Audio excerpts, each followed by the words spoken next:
پیارے دوستو، آج کے درس حدیث کا موضوع نعت خوانی اور اس کے تقاضے۔ دعا کرتا ہوں اللہ تعالیٰ کی بارگاہ میں اللہ جل شانہ اس موضوع پر مجھے حق سچ بیان کرنے کی اللہ تعالیٰ توفیق عطا فرمائے۔ آمین۔ اللہ تعالیٰ ہم سب کو سنا کر اس پر عمل کرنے کی بھی توفیق عطا فرمائے۔ آمین۔ سب سے پہلے یہ دیکھنا ہے کہ نعت کسے کہا جاتا ہے۔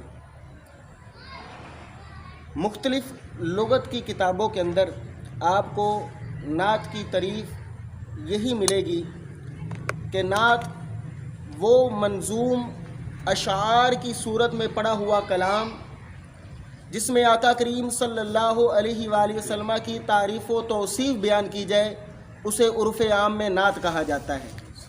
جس میں آقا کریم صلی اللہ علیہ وسلم کی تعریف و توصیف والے اشعار پڑھے جائیں اسے نعت کہا جاتا ہے۔ سوال یہ پیدا ہوتا ہے کہ نعت کیا یہ آج کل رائج ہوئی ہے یا پہلے سے چلتی آ رہی ہے؟ تو نعت یہ آج کل کی یہ کوئی ایجاد نہیں ہے، بلکہ نعت خوانی کا سلسلہ یہ اس دور سے چلتا آ رہا ہے جس دور میں امام الانبیاء صلی اللہ علیہ وسلم جلوہ گر ہوتے تھے۔ وہ کتنا مبارک دور تھا، کتنا پیارا دور تھا، کتنی پیاری مجلس ہوتی تھی کہ آقا کریم صلی اللہ علیہ وآلہ وسلم کی بارگاہ میں صحابی رسول کھڑے ہو کر ممبر رسول پر چڑھ کر حضور علیہ السلام کی مدح ثنائی کیا کرتے تھے، اور سامنے سننے والے بڑے ہی آداب کو ملحوظ رکھتے ہوئے آقا کریم صلی اللہ علیہ وآلہ وسلم کی تعریف اور توصیف سنا کرتے تھے۔ وہ کتنا مبارک دور تھا۔ تو معلوم ہوا کہ وہ 1400 سال پہلے سے نعت رسول صلی اللہ علیہ وآلہ وسلم کا سلسلہ جاری و ساری ہے۔ ہمارے نبی رحمت صلی اللہ علیہ وسلم کے صحابہ کرام حضور نبی رحمت صلی اللہ علیہ وسلم کی موجودگی میں نعتیہ کلام پڑھا کرتے تھے، نعت کے اشعار پڑھا کرتے تھے، جیسا کہ روایات سے ثابت ہے۔ یہ سنن ابو داؤد شریف کی روایت میں آپ کے سامنے پیش کرنے لگا ہوں۔ حدیث نمبر 5015 ہے۔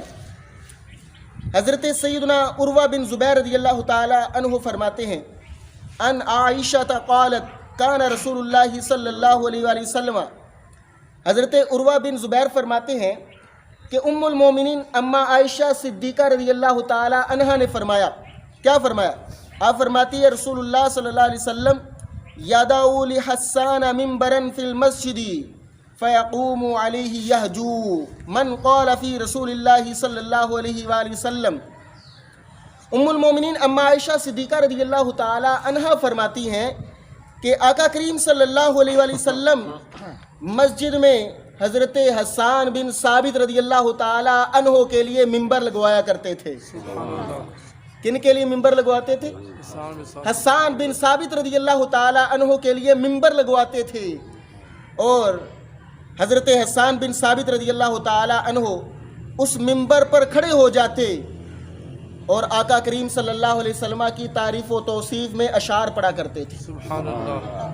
آقا کریم صلی اللہ علیہ وسلم کے مقابلے میں جو کافر اشعار پڑھتے تھے، جن اشعار کے اندر حضور علیہ السلام کی بے ادبی اور گستاخی پائی جاتی تھی، تو حضرت حسان بن ثابت رضی اللہ تعالیٰ عنہ حضور علیہ السلام کے حکم سے ممبر رسول پہ کھڑے ہو کر آقا کریم صلی اللہ علیہ وسلم کی حمایت میں ان کافروں کو جواب دیا کرتے تھے، اشعار کی صورت میں نعت پڑھا کرتے تھے۔ تو آقا کریم صلی اللہ علیہ وسلم آپ فرماتے ہیں ان روح القدس ما حسان ما نافح الرسول اللہ صلی اللہ علیہ وسلم۔ آقا کریم صلی اللہ علیہ وسلم خوش ہو کے حضور علیہ السلام فرمایا کرتے تھے کہ بے شک روح القدس یعنی جبرائیل امین علیہ السلام حسان کے ساتھ ہوتے ہیں اس وقت تک جب تک وہ کافروں کے مقابلے میں ادھر سے جواب دیتے رہتے ہیں، جب تک وہ کافروں کا رد کرتے رہتے ہیں، تو حضرت جبرائیل امین علیہ السلام روح القدس حضرت حسان رضی اللہ تعالی عنہ کی مدد کرتے ہیں۔ تو دیکھیے آقا کریم صلی اللہ علیہ وسلم کی بارگاہ میں نعت رسول کا انداز کیا ہوتا تھا۔ جو نعت خواں ہوتا تھا اس کو ممبر رسول پہ کھڑا کیا جاتا تھا، اس کو عزت عطا کی جاتی تھی، اس کی حوصلہ افزائی کی جاتی تھی، اس کو اعلیٰ مقام پر کھڑا کیا جاتا تھا، اور حضور علیہ السلام خوش ہوا کرتے تھے اور فرمایا کرتے تھے کہ حسان بن ثابت کے ساتھ حضرت جبرائیل علیہ السلام کی مدد شامل حال ہے۔ معلوم ہوا کہ جو گستاخان رسول کے مقابلے میں یا کافروں کے مقابلے میں جو ہے وہ رسول اللہ صلی اللہ علیہ وسلم کی حمایت میں اشعار لکھتے ہیں، پڑھتے ہیں، آقا کریم صلی اللہ علیہ وآلہ وسلم ان شاعروں پر خوش ہوتے ہیں، ان نعت خوان حضرات پر خوش ہوتے ہیں۔ آقا کریم صلی اللہ علیہ وسلم کی خوشی ہوتی ہے جب حضور علیہ السلام کی شان میں اشعار پڑھے جاتے ہیں۔ اسی طرح دوسری روایت کے اندر موجود ہے، یہ صحیح بخاری شریف کے اندر یہ روایت ہے، حدیث نمبر 453 حدیث نمبر ہے۔ حضرت سیدنا عبد الرحمن بن عوف رضی اللہ تعالی عنہ فرماتے ہیں انہو سمع حسان بن ثابت الانصاریہ۔ حضرت عبد الرحمن بن عوف آپ فرماتے ہیں کہ میں نے حضرت حسان بن ثابت رضی اللہ تعالی عنہ کو نعت پڑھتے ہوئے سنا۔ یہاں پر پوری حدیث موجود نہیں ہے، یہاں پر مختصر سا حصہ بیان کیا گیا، لیکن نسائی شریف کے اندر اس حدیث کا پورا پس منظر بیان کیا گیا۔ حضرت عبد الرحمن بن عوف رضی اللہ تعالی عنہ فرماتے ہیں کہ حضرت سیدنا حسان بن ثابت رضی اللہ تعالی عنہ مسجد نبوی شریف کے اندر اشعار پڑھ رہے تھے، پاس سے سیدنا عمر فاروق رضی اللہ تعالی عنہ کا گزر ہوتا ہے۔ سیدنا عمر فاروق رضی اللہ تعالی عنہ آپ غضب اور حیرانگی کی وجہ سے حضرت حسان بن ثابت رضی اللہ تعالی عنہ کی طرف دیکھنا شروع کر دیتے ہیں کہ مسجد نبوی شریف ہے اور حسان بن ثابت اشعار پڑھ رہے ہیں۔ ان کے ذہن میں یہ ہوتا ہے کہ مسجد کے تقدس کا خیال نہیں کیا جا رہا، حسان بن ثابت اشعار پڑھ رہے ہیں۔ اللہ اکبر۔ جب حسان بن ثابت رضی اللہ تعالی عنہ آپ حیرانگی دیکھتے ہیں سیدنا فاروق اعظم رضی اللہ تعالی عنہ کی اور ان کے تعجب کو دیکھتے ہیں، تو حسان بن ثابت رضی اللہ تعالی عنہ فرماتے ہیں کہ میں نے اس ہستی کے سامنے بھی نعتیہ اشعار پڑھے ہیں جو ہستی تم سب سے افضل ہے، جو تم سب سے افضل ہستی ہیں، ان کے سامنے بھی نعتیہ اشعار مسجد میں پڑھے ہیں، منبر رسول پہ پڑھے ہیں۔ اللہ اکبر۔ پھر حسان بن ثابت رضی اللہ تعالی عنہ آپ یستشہد ابا ہریرہ، ابو ہریرہ رضی اللہ تعالی عنہ سے گواہی طلب کرتے ہیں۔ کیا گواہی طلب کرتے ہیں؟ کہتے ہیں انشدک اللہ هل سمعت النبی صلی اللہ علیہ وسلم یقول۔ حضرت ابو ہریرہ رضی اللہ تعالیٰ عنہ کو کہتے ہیں کہ میں تمہیں اللہ کی قسم دیتا ہوں، اس بارے میں گواہی دو، کیا تم نے نبی پاک صلی اللہ علیہ وسلم کو یہ فرماتے ہوئے نہیں سنا؟ کیا یا حسان اجب عن رسول اللہ صلی اللہ علیہ وسلم، اے حسان رسول اللہ صلی اللہ علیہ وسلم کی طرف سے کافروں کو جواب دو۔ اور آقا کریم صلی اللہ علیہ وسلم مجھے یہ دعا دیتے تھے، اللہم ایدہ بروح القدس، اے اللہ جبرائیل امین علیہ السلام کے ذریعے حسان بن ثابت کی مدد فرما، جبرائیل علیہ السلام کے ذریعے حسان بن ثابت کی مدد فرما۔ تو حضرت حسان بن ثابت رضی اللہ تعالیٰ عنہ نے پاس کھڑے ابو ہریرہ رضی اللہ تعالیٰ عنہ کو گواہ بنا لیا، ان سے گواہی طلب کی کہ حضرت عمر رضی اللہ تعالیٰ عنہ میرے نعت پڑھنے پر تعجب کر رہے ہیں، تو بتائیے کہ کیا رسول اللہ صلی اللہ علیہ وسلم مجھے نعت پڑھنے کا حکم نہیں دیا کرتے تھے اور مجھے حضور علیہ السلام دعا نہیں دیا کرتے تھے کہ اے اللہ حسان بن ثابت رضی اللہ تعالیٰ عنہ کی روح القدس کے ذریعے مدد فرما؟ تو حضرت ابو ہریرہ رضی اللہ تعالیٰ عنہ کہتے ہیں نعم، جی ہاں آقا کریم صلی اللہ علیہ وسلم آپ کو دعا دیا کرتے تھے۔ حضرت عمر فاروق رضی اللہ تعالیٰ عنہ آپ کے تعجب اور حیرت میں پڑنے کی وجہ کیا تھی؟ آپ تعجب کی نگاہوں سے کیوں دیکھ رہے تھے؟ اس کی وجہ علت یہ ہے، وجہ یہ تھی کہ حدیث پاک میں آقا کریم صلی اللہ علیہ وسلم کا ان کو فرمان یاد تھا۔ وہ فرمان کیا ہے؟ لِأَن يَمْتَلِيَ جَوْفَ أَحَدِكُمْ كَيْحًا خَيْرًا مِّنْ أَن يَمْتَلِيَ شِعْرًا۔ آقا کریم صلی اللہ علیہ وسلم کے فرمان کا مفہوم ہے کہ کسی کا پیٹ وہ پیپ سے بھر جائے، یہ بہتر اس سے کہ اس کا پیٹ شیروں سے بھرا ہو، کہ کسی کا پیٹ جو ہے وہ پیپ سے بھر جائے، یہ اس سے بہتر ہے کہ اس کا پیٹ شیروں سے بھرا ہو۔ تو سیدنا عمر فاروق رضی اللہ تعالیٰ عنہ اس حدیث کی طرف چلے گئے ہوں گے، اس لیے حسان بن ثابت رضی اللہ تعالیٰ عنہ کو تعجب کی نگاہوں سے دیکھ رہے تھے، تو ان کی نگاہیں اس حدیث کی طرف تھیں کہ آقا کریم صلی اللہ علیہ وسلم نے شعروں کی ممانعت فرمائی ہے، لیکن جن شعروں کی ممانعت فرمائی آقا کریم صلی اللہ علیہ وسلم نے وہ اشعار کبھی اشعار ہیں، وہ عشق والے دنیاوی عشق والے اشعار ہیں جن کی آقا کریم صلی اللہ علیہ وسلم نے مذمت بیان فرمائی ہے، اور جو اللہ تعالیٰ کی محبت میں اشعار پڑھے جائیں، جو رسول اللہ صلی اللہ علیہ وآلہ وسلم کی محبت میں اشعار پڑھے جائیں، وہ کبھی اشعار نہیں بلکہ وہ تحسین والے اشعار ہوتے ہیں، وہ اشعار اللہ اور اللہ کے رسول صلی اللہ علیہ وسلم کی بارگاہ میں مقبول ہوتے ہیں۔ تو حسان بن ثابت رضی اللہ تعالیٰ عنہ ممبر رسول پہ کھڑے ہو کر دشمنوں کے سامنے اپنے نبی کی عزت و ناموس کی خاطر آپ آقا کریم صلی اللہ علیہ وسلم کی موجودگی میں، صحابہ کی موجودگی میں دشمنوں کا رد کرتے ہوئے ان کو بتلایا کرتے تھے وَأَحْسَنُ مِنْكَ لَمْ تَرَكَتْ عَيْنِي، آپ فرمایا کرتے تھے کہ یا رسول اللہ صلی اللہ علیہ وسلم میری آنکھ نے آپ جیسا حسین و جمیل دیکھا ہی نہیں۔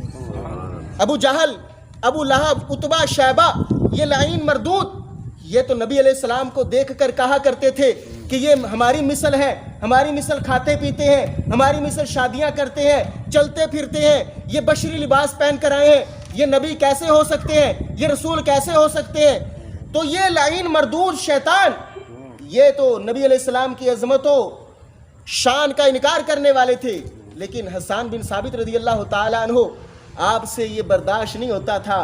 آپ ان کافروں کی حجب میں، آپ ان کافروں کی مذمت میں اشعار لکھا بھی کرتے تھے، اور نبی علیہ السلام کی بارگاہ میں ممبر رسول پر کھڑے ہو کر صحابہ کے سامنے ان کافروں کو جواب دیتے ہوئے کہتے ہوں گے کہ اے ابو لہب، اے ابو جہل، اے عتبہ، شیبہ، اے کافروں مردودوں شیاطینوں، تمہارا یہ عقیدہ ہے نبی ہمارے مثل ہے، لیکن حسان بن ثابت کا عقیدہ سن لو وَأَحْسَنُ مِنْكَ لَمْ تَرَكَتْ عَيْنِي، یا رسول اللہ صلی اللہ علیہ وسلم آپ جیسا حسین و جمیل میری آنکھ نے دیکھا ہی نہیں۔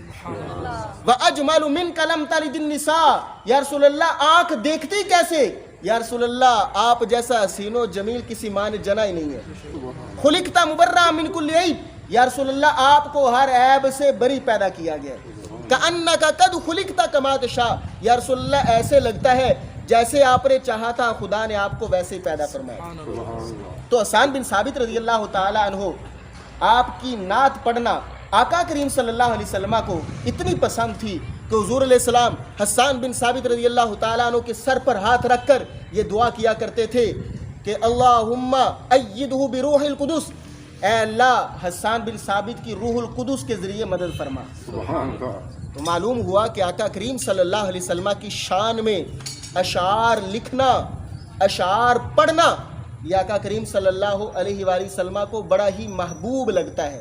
آقا کریم صلی اللہ علیہ وسلم کو یہ بڑا پسندیدہ عمل لگتا ہے، اس لیے تو آقا کریم صلی اللہ علیہ وسلم نعت پڑھنے والوں کو دعا دیا کرتے تھے، نعت لکھنے والے کو دعا دیا کرتے تھے۔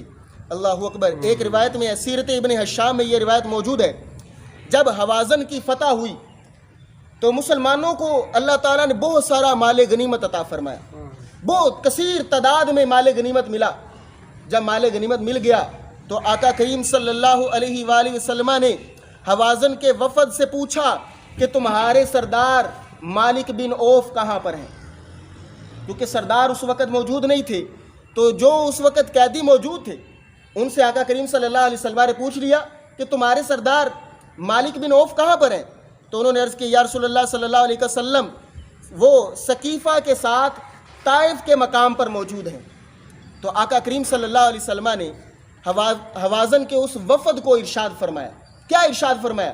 آقا کریم صلی اللہ علیہ وسلم نے فرمایا جاؤ اس کے پاس جا کر، اپنے سردار کے پاس جا کر کہہ دو کہ رسول اللہ صلی اللہ علیہ وسلم ارشاد فرما رہے ہیں کہ اگر تم کلمہ پڑھ کر مسلمان ہو کر میری بارگاہ میں حاضر ہو جاتے ہو تو یہ جتنا بھی مال غنیمت ہمارے پاس ہے یہ سارا کا سارا مال غنیمت تمہیں واپس کر دوں گا، اور صرف اتنا ہی نہیں واپس کروں گا، آقا کریم صلی اللہ علیہ وسلم نے فرمایا اس کے ساتھ ساتھ 100 اونٹ بھی عطا کر دوں گا۔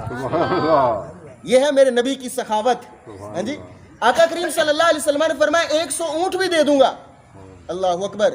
جب مالک بن عوف کو اس بات کی خبر معلوم ہوئی کہ آقا کریم صلی اللہ علیہ وسلم نے تو یہ وعدہ فرما لیا ہے کہ اگر میں ان کی بارگاہ میں کلمہ پڑھ لیتا ہوں، مسلمان ہو جاتا ہوں، تو سارا مال غنیمت وہ مجھے واپس مل دیا جائے گا، اور آقا کریم صلی اللہ علیہ وسلم اس کے ساتھ 100 اونٹ بھی عطا کریں گے۔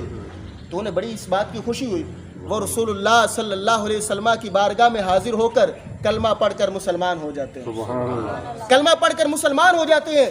آقا کریم صلی اللہ علیہ وسلم اپنے وعدے کے مطابق اس کو سارا مال غنیمت عطا فرما دیتے ہیں، جتنا بھی مال غنیمت ہوتا ہے وہ سارا اسے واپس کر دیتے ہیں، اور حضور نبی رحمت صلی اللہ علیہ وسلم اس کے ساتھ ساتھ 100 اونٹ بھی عطا فرما دیتے ہیں، کیونکہ اس نے اسلام قبول کیا ہوتا ہے۔ حضور علیہ السلام 100 اونٹ بھی عطا کر دیتے ہیں۔ اب جب وہ ہمارے نبی رحمت صلی اللہ علیہ وسلم کی سخاوت دیکھتا ہے، آقا کریم صلی اللہ علیہ وسلم کی عنایت دیکھتا ہے، حضور کی شفقت دیکھتا ہے، کرم نوازی دیکھتا ہے، حضور کا فضل دیکھتا ہے، اللہ اکبر، پھر وہ نعت پڑھتا ہے، ہمارے نبی کی نعت پڑھتا ہے، اور وہ نعتیہ اشعار کیا پڑھتا ہے، سنیے گا۔ ما ان رأیت ولا سمعت بمثلہ فی الناس کلہم بمثل محمد صلی اللہ علیہ وسلم۔ وہ مالک بن اوف یہ اشعار پڑھتا ہے، وہ کہتا ہے کہ ما ان رأیت ولا سمعت بمثلہ، کہتا ہے کہ میں نے تمام مخلوق میں، تمام لوگوں میں محمد صلی اللہ علیہ وسلم کی مثل نہ کوئی دیکھا ہے نہ کوئی سنا ہے۔ یعنی اتنے کریم لاجپال نبی ہیں، آقا کریم صلی اللہ علیہ وسلم جیسا میں نے کوئی دیکھا ہے نہ کوئی سنا ہے۔ آگے وہ کیا شعر پڑھتا ہے، کہتا ہے اوفا و آتا للجزیل، فرماتا ہے کہ جب تم آقا کریم صلی اللہ علیہ وسلم کی بارگاہ میں تم حاضر ہو جاؤ تو جو بھی ان سے پوچھو آقا کریم صلی اللہ علیہ وسلم تمہیں اس کی خبر عطا فرما دیتے ہیں، اور آقا کریم صلی اللہ علیہ وسلم سب سے زیادہ وعدہ پورا کرنے والے ہیں اور سب سے زیادہ عطا فرمانے والے ہیں۔ اعلیٰ حضرت کا کلم جوش میں آتا ہے، آپ فرماتے واہ کیا جود و کرم ہے شاہ بطحا تیرا، نہیں سنتا ہی نہیں مانگنے والا تیرا۔ اعلیٰ حضرت فرماتے ہیں لا ورب العرش، جس کو جو ملا ان سے ملا، کو نین میں بٹتی ہے نعمت رسول اللہ کی۔ تو وہ مسلمان ہونے کے بعد اس بات کا اقرار کر رہا ہے کہ میں نے تمام لوگوں میں محمد صلی اللہ علیہ وسلم کی مثل نہ دیکھا ہے نہ سنا ہے، اور آقا کریم صلی اللہ علیہ وسلم سب سے بڑھ کر وعدہ پورا کرنے والے، سب سے بڑھ کر عطا فرمانے والے ہیں، اور اگر تم چاہو تو ان سے پوچھ لو، یہ تمہیں کل کی بھی خبر عطا کرتے ہیں، کل کی بھی خبریں بیان کرتے ہیں۔ یہ ہمارے نبی رحمت صلی اللہ علیہ وآلہ وسلم کی سخاوت۔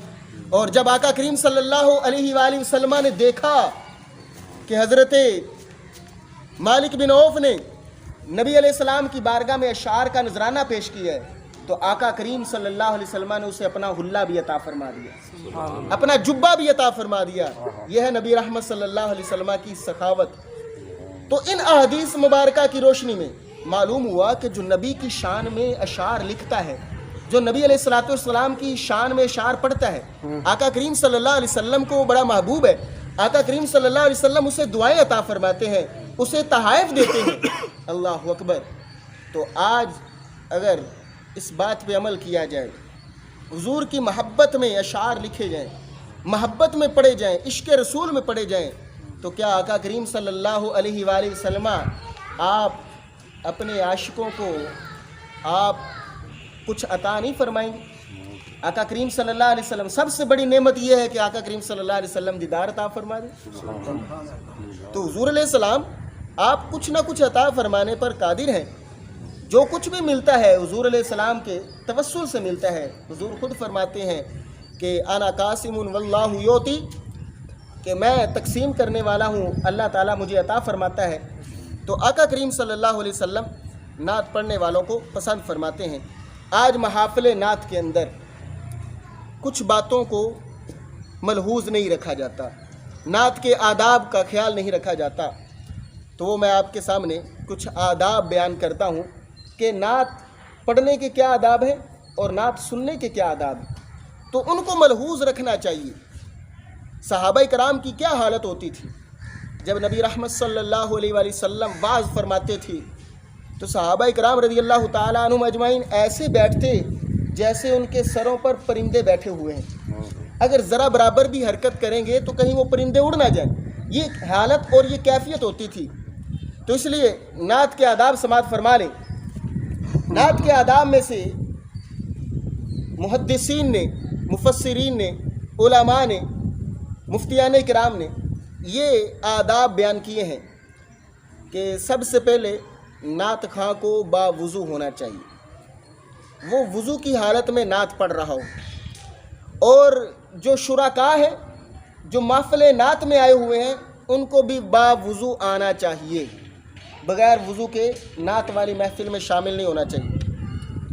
اور نعت خواں کو یہ تصور کرنا چاہیے کہ میں ان لوگوں کے سامنے نعت نہیں پڑھ رہا، میں تو دربار رسالت مآب صلی اللہ علیہ وسلم میں حاضر ہو کر نعت پڑھ رہا ہوں۔ نعت خواں کا یہ تصور ہونا چاہیے کہ میں اپنے نبی کریم لجپال آقا صلی اللہ علیہ وسلم کی بارگاہ میں کھڑا ہو کر بادب نعت کا نذرانہ پیش کر رہا ہوں، اور میرے نبی رحمت صلی اللہ علیہ وسلم اللہ کی عطا سے میری اس نعت کو سماعت فرما رہے ہیں۔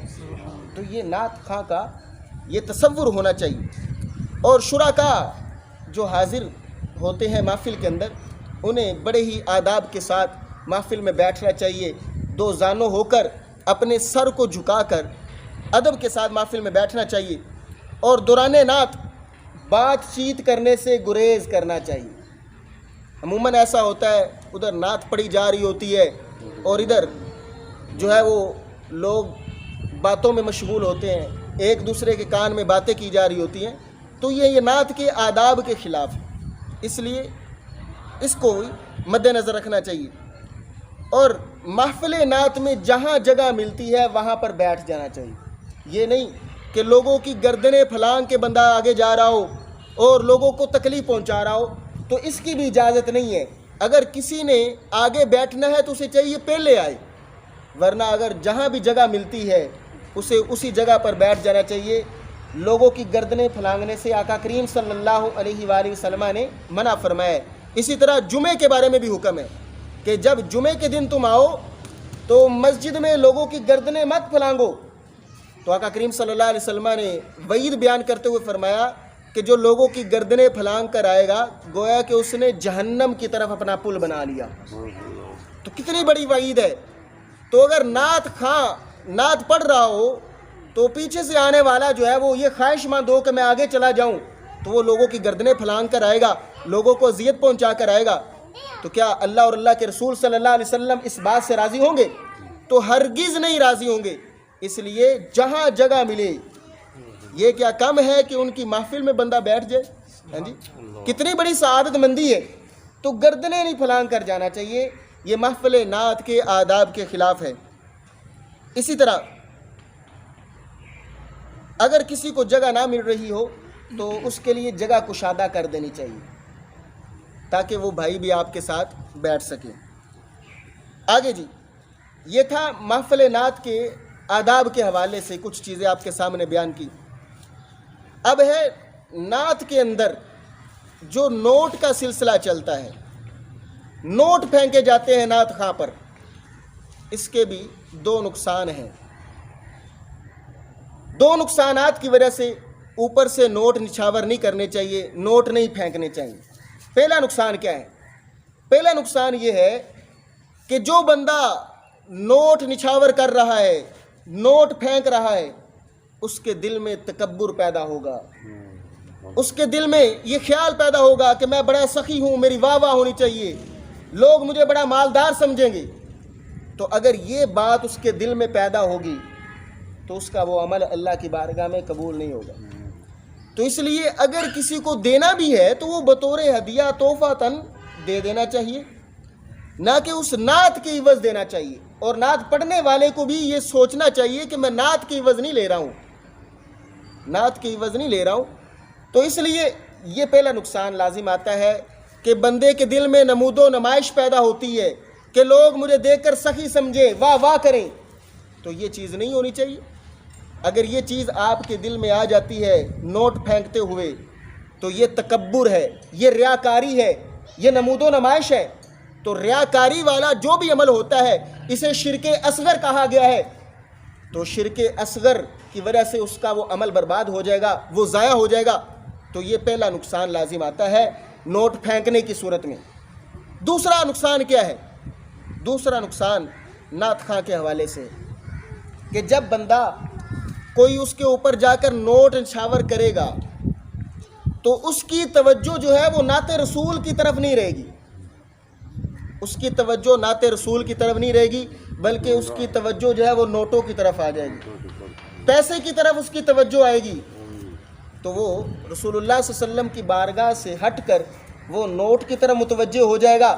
جب نوٹ کی طرف متوجہ ہوگا تو وہ ایک شعر کو بار بار تکرار کے ساتھ پڑھے گا، ایک شعر کو بار بار پڑھے گا، تو وہ پیسے حاصل کرنے کے لیے، پیسے وصول کرنے کے لیے اس شعر کا بار بار تکرار کر رہا ہوگا، اور تکرار کے ساتھ ساتھ وہ اضافی اشعار بھی پڑھے گا، تو جس کی وجہ سے جو ہے وہ نعت خواں کے اخلاص کا خون ہو جائے گا، اس کا اخلاص بالکل باقی نہیں رہے گا، اور اس کو جو ہے وہ اگر وہ دکھلاوے کے لیے پڑھ رہا ہے، پیسے کے لیے پڑھ رہا ہے، تو نعت پڑھنے کا اسے ذرا برابر بھی ثواب نہیں ملے گا۔ یہ تھی نوٹ کے لحاظ سے، پیسے پھینکنے کے لحاظ سے۔ اگر کسی نے دینے ہیں تو وہ مہذب انداز سے، ریاکاری سے بچتے ہوئے، دکھلاوے سے بچتے ہوئے نعت خواں کو نوٹ پیش کر سکتا ہے، اس کے ہاتھ میں بطور ہدیہ دے سکتا ہے۔ آگے چلیے جی، آج کل بعض نعتیں جو ہیں وہ گانے کی طرز پر پڑھی جا رہی ہیں، گانے کی طرز پر پڑھتے ہیں لوگ، تو آگے سننے والے بھی بڑے سرور کے ساتھ جو ہے وہ گانے کی طرز پر سن رہے ہوتے ہیں، تو گانے کی طرز پر پڑھنا یہ ناجائز ہے، یہ حرام ہے۔ مفتیان کرام نے، علماء ربانیین نے اس کو ناجائز قرار دیا ہے کہ ایسی نعت پڑھنا کہ نعت پڑھتے ہوئے بندے کا ذہن نعت کی طرف نہ رہے بلکہ فوراً گانے کی طرف چلا جائے، تو یہ ناجائز ہے۔ تو ایسی نعتیں پڑھی جاتی ہیں کہ جن کی وجہ سے پوری توجہ جو ہے وہ اس گانے کی طرف ہو جاتی ہے، اور مشہور و معروف جو ہٹ گانے ہوتے ہیں ان کی طرف بندے کی توجہ چلی جاتی ہے۔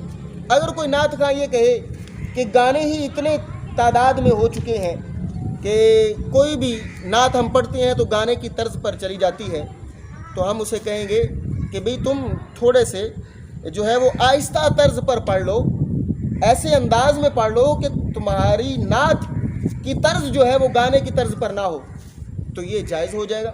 تو جب اسی طرح بنا کر پڑھیں گے تو یہ ناجائز ہے، گانے کی طرز پر نعت نہیں پڑھنی چاہیے۔ لیکن یہ مشہور و معروف نعت خواں، ان کو یہ ہوتا ہے کہ اگر ہم ایسے کوئی گانے کی طرز پر نعت پڑھیں گے تو ہمارا البم مشہور ہو جائے گا، ہماری نعت مشہور ہوگی یوٹیوب پہ، یہ بات ان کے ذہن میں ہوتی ہے۔ تو البم کو مشہور کرنے کے چکر میں وہ نعت رسول صلی اللہ علیہ وسلم کے آداب کو ملحوظ نہیں رکھتے، تو انہیں ہم کہنا چاہتے ہیں کہ بھائی تمہارا والیوم، تمہارا البم یہ تو مشہور ہو جائے گا، لیکن یہ مت سمجھنا کہ البم مشہور ہونے کی وجہ سے تمہاری نعت لوگوں میں، عوام و خواص میں مشہور ہونے کی وجہ سے وہ بارگاہ الہی میں یا بارگاہ رسول میں مقبول ہو گئی ہے۔ وہ لوگوں میں تو مقبول ہو سکتی ہے لیکن وہ بارگاہ رسالت مآب صلی اللہ علیہ وآلہ وسلم میں مقبول نہیں ہو سکتی، تو اس لیے ایسی طرز پر نعت نہیں پڑھنی چاہیے۔ اب اگلی بات، اس کے ساتھ ساتھ نعت کے بیک گراؤنڈ پر جو ہے وہ اللہ تعالیٰ کا ذکر کیا جاتا ہے، اللہ تعالیٰ کا ذکر نہیں ہونا چاہیے بیک گراؤنڈ پر۔ اب جیسے ہی نعت شروع ہوتی ہے وہ ذاکر جو ساتھ بیٹھا ہوتا ہے وہ اللہ تعالیٰ کا ذکر کرنا شروع کر دیتا ہے، جو کہ جائز نہیں ہے۔ اس میں اللہ تعالیٰ کے نام کی بے ادبی ہوتی ہے، اللہ تعالیٰ کے اسم کی ادائیگی میں بگاڑ پیدا ہوتا ہے۔ مثلا جب وہ اللہ اللہ کہہ رہا ہوتا ہے تو الف اور لام کے درمیان ہا کی آواز پیدا ہوتی ہے، جس سے اس میں جلالت، اللہ تعالیٰ کے نام میں بگاڑ پیدا ہو رہی ہوتی ہے اور اللہ تعالیٰ کے نام کی بے ادبی ہو رہی ہوتی ہے۔ اس وجہ سے مفتیان کرام فرماتے ہیں کہ نعت کے پیچھے جو ہے وہ اللہ تعالیٰ کا نام نہیں پڑھنا چاہیے، اور چونکہ ذاکرین وہ پڑھتے ہوئے اللہ تعالیٰ کا نام بگاڑتے ہیں تو لہٰذا یہ پڑھنے کی اجازت نہیں دی جائے گی۔ اگر کسی محفل نعت کے اندر کوئی صاحب اللہ کا ذکر کر رہے ہو تو ان کو روکنے کی کوشش کرنی چاہیے۔ اسی طرح دوسری وجہ جو اللہ کا ذکر کرنے کی، جو اللہ تعالیٰ کا ذکر پیچھے کیا جا رہا ہے، اس کی ممانعت کی دوسری وجہ یہ ہے کہ اللہ تعالیٰ کے ذکر کو مغلوب کیا جا رہا ہے۔ مخلوق کے ذکر کے مقابلے میں اللہ تعالیٰ کے ذکر کو مغلوب کیا جا رہا ہے، تو یہ بھی اس وجہ سے ناجائز ہو جاتا ہے۔ لہٰذا اللہ تعالیٰ کے ذکر کو مغلوب نہیں کرنا چاہیے۔ اللہ تعالیٰ کا ذکر غالب ہے، اغلب ہے تمام اذکار کے مقابلے میں، تو اس میں اللہ تعالیٰ کا نام بھی بگاڑنا پیش آ رہا ہے اور اللہ تعالیٰ کا اسم مبارک مغلوب بھی ہو رہا ہے، تو لہٰذا ان دو صورتوں کی بنا پر اس میں جلالت کو پیچھے نعت کے نہیں پڑھنا چاہیے، اور پھر نعت کے تابع کر کے اللہ کا ذکر کیا جاتا ہے۔ ہاں اگر کوئی ویسے اللہ کا ذکر کرے تو اس کو نہیں روکیں گے، احسن انداز کے ساتھ اللہ تعالیٰ کا بڑے ہی ادب کے ساتھ نام لے کر اللہ کا ذکر کرے تو یہ تو مستحسن عمل ہے، اللہ اور اللہ کے رسول صلی اللہ علیہ وسلم کی بارگاہ میں مقبول ہے۔ لیکن اگر ایسی نوعیت اختیار کی جاتی ہے، ایسی صورت بنا لی جاتی ہے جس میں اللہ تعالیٰ کے نام کو بگاڑا جا رہا ہے اور مخلوق کے تابع کر کے اللہ کا نام لیا جا رہا ہے، تو لہٰذا ان دو صورتوں کی وجہ سے مفتیان کرام فرماتے ہیں کہ یہ اللہ کا ذکر کرنا جائز نہیں۔ اور بھی کئی علتیں پیش آتی ہیں کہ اللہ تعالیٰ کا ذکر پیچھے کرنے سے، اور بھی کئی وجوہات پیش آتی ہیں، لیکن میں نے آپ کے سامنے یہ دو وجوہ بیان کر دی ہیں، یہی کافی ہیں۔ آگے جی، نعت کو دف کے ساتھ پڑھنا کیسا ہے کہ آج کل جو ہے وہ بڑے شوق کے ساتھ دف بجا کر جو ہے وہ نعت رسول پڑھی جا رہی ہوتی ہے، اس کے بارے میں مفتیان کرام کا کیا فتویٰ ہے اور کیا شرعی مسئلہ ہے وہ بھی سماعت فرما لے۔ دف اگر جھانج کے ساتھ بجائی جائے جس میں موسیقی کا ساز ہو، موسیقی کی طرز پر بجائی جا رہی ہو، تو وہ ناجائز ہے، ممنوع ہے، دف کے ساتھ نعت نہیں پڑھی جائے گی۔ اگر اس میں جھانج پیدا ہو رہی ہے اور موسیقی کی طرز پیدا ہو رہی ہے، چاہے بعد میں اللہ کا ذکر کیا جا رہا ہو ساتھ یا پھر نعت رسول پڑھی جا رہی ہو، تو یہ ممانعت ہے، لہٰذا یہ دف بجا کر نعت نہیں پڑھی جائے گی اور اس سے بندہ جو ہے وہ سخت گناہ گار ہوگا۔ اگر دف کے ساتھ جھانج نہ ہو، موسیقی کی طرز نہ ہو، تو پھر دف بجانے کی 3 شرائط بیان کی گئی ہیں، وہ شرائط سماعت فرما لے، مسئلہ حل ہو جائے گا۔ پہلی شرط یہ ہے کہ دف جو بجائی جائے وہ موسیقی کی طرز پر نہ ہو، موسیقی کی رعایت نہ کی جائے۔ جھانج کے بغیر دف اگر کوئی بجانے میں ماہر ہے تو وہ دف بجا سکتا ہے اور پھر اس دف کے ساتھ نعت رسول پڑھی جا سکتی ہے، یہ پہلی شرط ہے۔ تینوں شرطیں میں جو بیان کر رہا ہوں، اگر یہ تینوں شرطیں پائی جائیں گی تو دف کے ساتھ نعت پڑھنا جائز ہوگا، اگر تینوں شرطیں نہیں پائی جائیں گی تو دف کے ساتھ نعت پڑھنی جائز نہیں ہوگی۔ پہلی شرط یہ ہے کہ موسیقی کی طرز پر جو ہے وہ دف نہ بجائی جائے، اگر موسیقی کی طرز پر دف بجائی جا رہی ہے تو پھر نعت پڑھنا جائز نہیں ہے، لہذا موسیقی کی رعایت نہ کی جائے۔ دوسری شرط یہ ہے کہ دف بجانے والے مرد نہ ہوں، دف بجانے والے مرد نہ ہوں، کیونکہ مرد کے لیے دف بجانا مطلقاً مکروہ اور ناپسندیدہ ہے، اسے شریعت اجازت نہیں دیتی کہ مرد دف بجائیں۔ اور تیسری یہ ہے عزت دار بیبیاں وہ بھی دف نہیں بجائیں گی بلکہ لونڈیاں دف بجائیں گی۔ لونڈیوں کو اجازت ہوگی، وہ لونڈیاں جو کم سن عمر کی ہوں، جو بچپنے میں ہوں، چھوٹی بچیاں ہوں، جن کو دیکھنے سے فتنے کا محل نہ ہو، فتنہ پیدا ہونے کا اندیشہ نہ ہو، تو لہٰذا ان بچیوں کو دف بجانے کی اجازت دی گئی ہے۔ اور جس حدیث سے دف بجانا ثابت ہے تو اس حدیث میں بھی وہ بچیوں نے ہی دف بجائی تھی، لہٰذا آج کی نعت رسول کے اندر جو دف بجائی جا رہی ہے اس میں یہ 3 شرائط نہیں پائی جا رہی۔ جب 3 شرائط نہیں پائی جائیں گی تو دف بجانا بھی جائز نہیں ہے، تو لہٰذا یہ نعت کے اندر جو خرافات تھیں وہ میں نے آپ کے سامنے بیان کر دی ہیں۔ تو دعا کرتے ہیں اللہ تعالیٰ کی بارگاہ میں اللہ تعالیٰ ہم سب کو ان آداب کو ملحوظ رکھنے کی توفیق عطا فرمائے، صحیح معنی میں ہمیں عشق رسول صلی اللہ علیہ وسلم میں ڈوب کر ہمیں نعت سننے کی اللہ تعالیٰ توفیق عطا فرمائے، اور جو ایسی خرافات والی محافل ہوں اس میں ہمیں بیٹھنا بھی نہیں چاہیے جس میں یہ خرافات پائی جائیں۔ اللہ تعالیٰ کی بارگاہ میں دعا ہے اللہ تعالیٰ عمل کرنے کی توفیق عطا فرمائے۔ وما توفیقی الا باللہ۔